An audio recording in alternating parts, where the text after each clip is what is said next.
लक्ष्मीकांत के सीरीज में आप सबका स्वागत है दोस्तों। यह लक्ष्मीकांत का थर्ड चैप्टर है जो कि वेरी वेरी इंपॉर्टेंट है। इस चैप्टर का नाम है संविधान की प्रमुख विशेषता, salient feature of the constitution. अगर आप इस चैप्टर को पढ़ लेते हैं तो आपका प्री भी कवर हो जाता है, आपका मेंस भी कवर हो जाता है दोस्तों। यह चैप्टर बहुत ही इंपॉर्टेंट है। मैं आपको एक ऐसे तरीके से पढ़ाता हूँ कि कोई नहीं पढ़ाएगा। एक एक पॉइंट को हाईलाइट करता हूँ, एक एक चीज़ को समझाता हूँ दोस्तों। जो प्री के लिए इंपॉर्टेंट है उसको बताता हूँ कि प्री के लिए इंपॉर्टेंट है, जो मेंस के लिए इंपॉर्टेंट है उसे बताता हूँ कि यह मेंस के लिए इंपॉर्टेंट है दोस्तों। तो आप मेरे साथ पढ़िए, आपको कोई भी दिक्कत नहीं होगा, आपको पॉलिटी पढ़ने में बहुत ही मज़ा आएगा। ठीक है दोस्तों।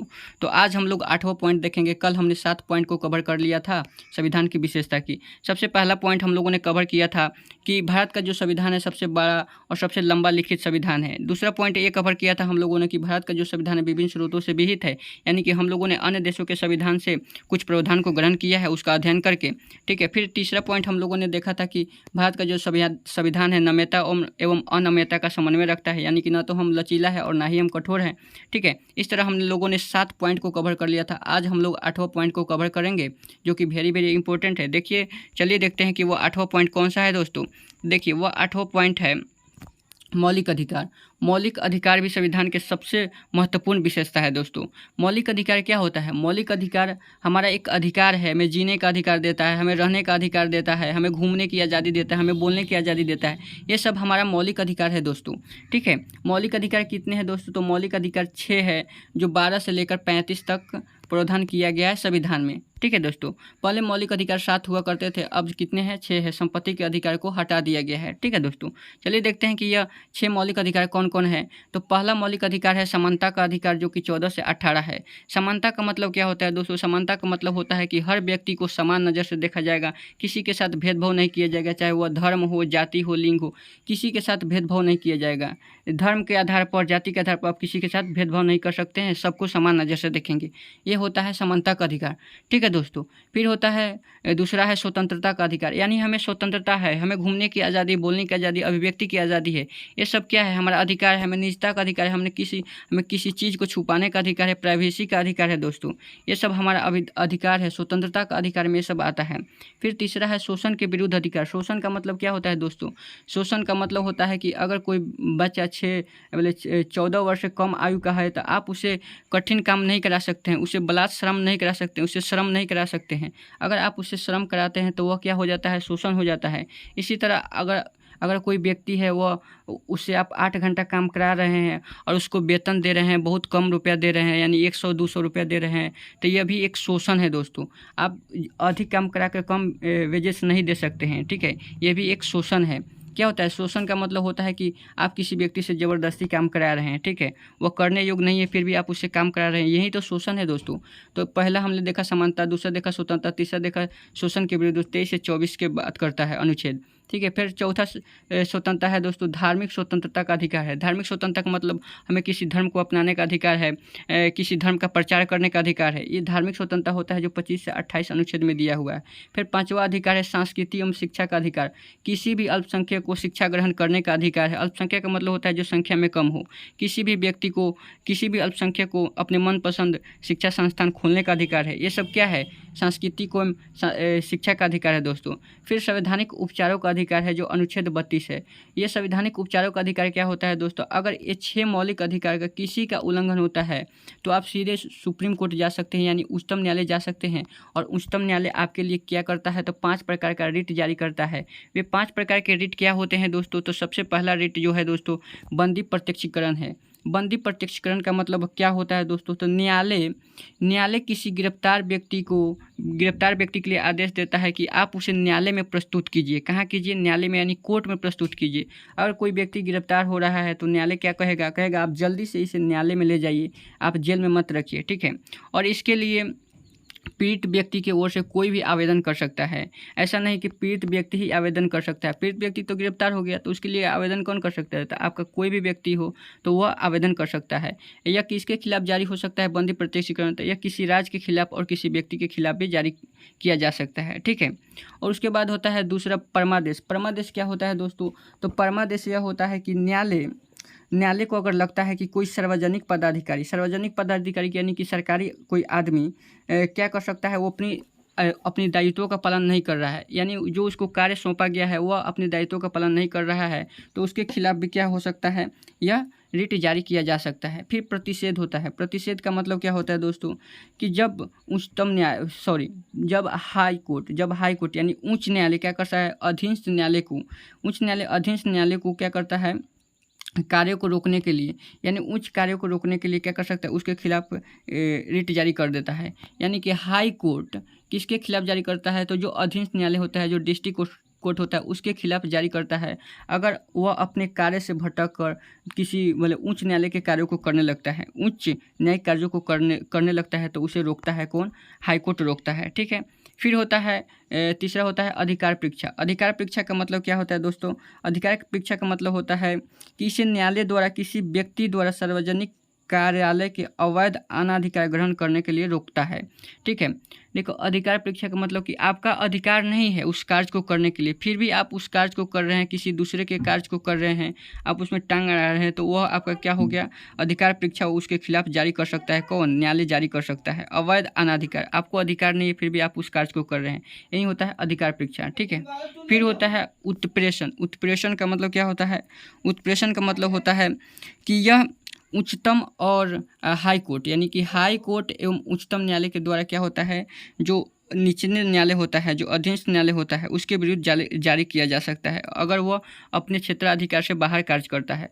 कहने का मतलब कि जो सुप्रीम कोर्ट है, जो हाई कोर्ट है, वह निचले न्यायालय यानी कि जो अधीनस्थ न्यायालय है उसके खिलाफ जारी कर देता है अगर अधीनस्थ न्यायालय अपने क्षेत्राधिकार यानी कि अपने क्षेत्र के अधिकार से बाहर कार्य कर देता है। कार्य करने का मतलब कि वह सुप्रीम कोर्ट के कार्य को कर देता है, वह उच्च न्यायालय के कार्य को कर देता है जो उसको अधिकार क्षेत्र में नहीं आता है, तब उसके खिलाफ यह जारी किया जा सकता है। उसे बोलते हैं, क्या बोलते हैं, उसे उत्प्रेषण बोलते हैं। ठीक है।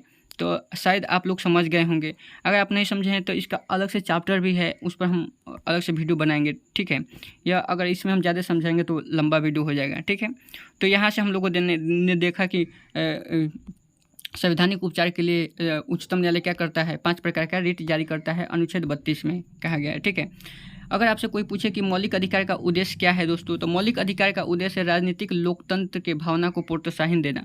राजनीतिक लोकतंत्र क्या होता है दोस्तों, राजनीतिक लोकतंत्र का अर्थ आप पहले समझिए। लोकतंत्र का मतलब होता है लोगों का तंत्र।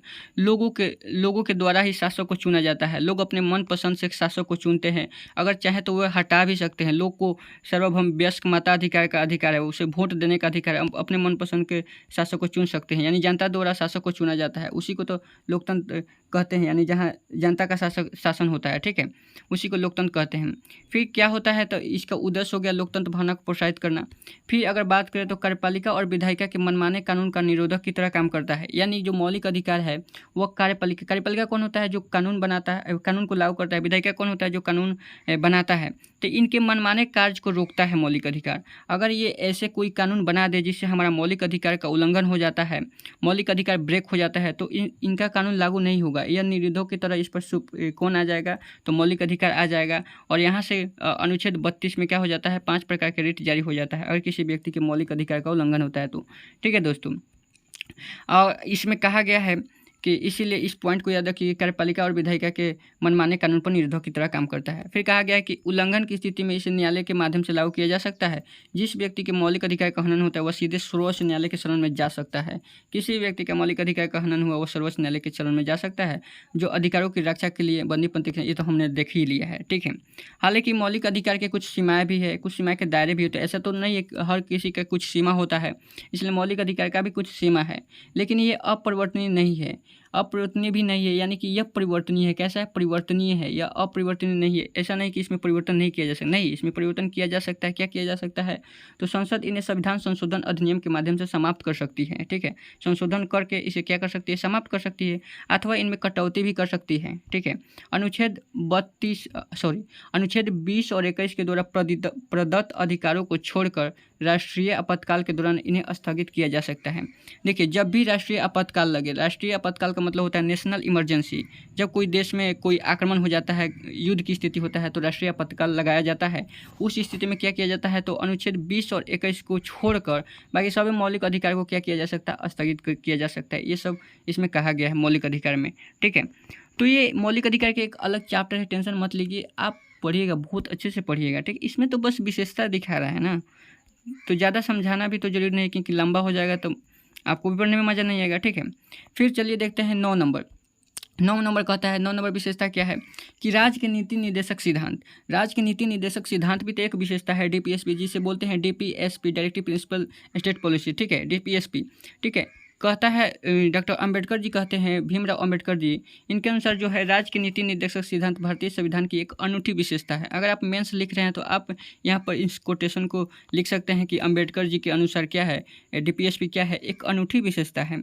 इसका उल्लेख जो है चौथे भाग में किया गया है, यानी भाग 4 में डीपीएसपी का उल्लेख है, यानी राज्य के नीति निर्देशक सिद्धांत का उल्लेख है। इन्हें 3 वर्गों में विभाजित किया जाता है, एक सामाजिक, गांधीवादी, उदार बौद्धिक। ये 3 है। सामाजिक मतलब समाज के स्तर पर काम करना, गांधीवादी मतलब गांधी जी के विचार, उदारवादी यानी लिबरल होकर कार्य करना, ठीक है। ये सब क्या है, 3 वर्गों में विभाजित किया गया है। जब हम डीपीएसपी पढ़ेंगे तो उसमें तीनों वर्ग को देखेंगे कि किसमें कितना अनुच्छेद आ रहा है, ठीक है। क्वेश्चन पूछता है प्रीलिम्स में कि कौन सा सामाजिक है अनुच्छेद, कौन सा गांधीवादी है, कौन उदार बौद्धिक है, ठीक है, ये क्वेश्चन पूछता है, ठीक है। अगर बात करें नीति निर्देशक तत्वों के कार्य की, तो नीति निर्देशक तत्वों का कार्य क्या है, सामाजिक एवं आर्थिक लोकतंत्र को बढ़ावा देना। इनका उद्देश्य क्या है, लोक कल्याणकारी राज्य की, भारत में एक कल्याणकारी राज्य की स्थापना करना।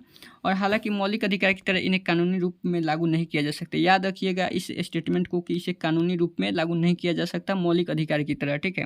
और इसका उद्देश्य क्या है, तो कल्याणकारी राज्य की स्थापना करने, यानी राज्य के लिए कल्याण करना। देखिए उस समय मौलिक अधिकार के समय क्या था कि जब डीपीएसपी आया था उस समय देखिए कि बहुत से हमारे पास रिसोर्सेस नहीं थे, पैसा नहीं था, आर्थिक स्थिति खराब थी हमारी, इसलिए हम सभी को लागू नहीं कर सकते थे। इसीलिए कुछ को हम लोगों ने डीपीएसपी में डाल दिया। अगर आपके पास औकात है, आपके पास क्षमता है तो आप संशोधन कीजिए, उसे लाइए। अगर आपके पास रिसोर्स हो गया है, अगर आपके पास रुपया हो गया है तो आप लाइए इसको।